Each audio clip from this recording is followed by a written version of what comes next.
החורף מגיע ואתם בדילמה, מה לקנות? חליפת גשם או מעיל 4 עונות?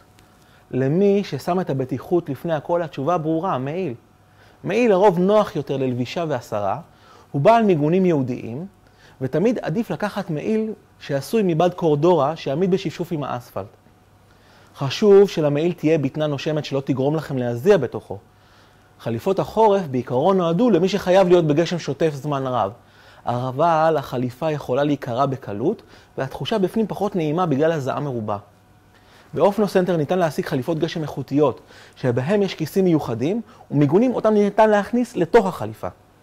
למי שאין מעיל לחורף, או שיש לו מעיל רק לקיץ, אנחנו ממליצים לרכוש מעיל 4 עונות עם בטנה נושמת, כדי שלא תזיעו בו. למי שעובד בגשם שעות ארוכות, היינו ממליצים להוסיף על המעיל הממוגן חליפת גשם דקה, או להרכיב מיגונים לחליפת גשם איכותית. בכל מקרה, סעו עם ציוד רכיבה תקין המתאים לשימוש שלכם.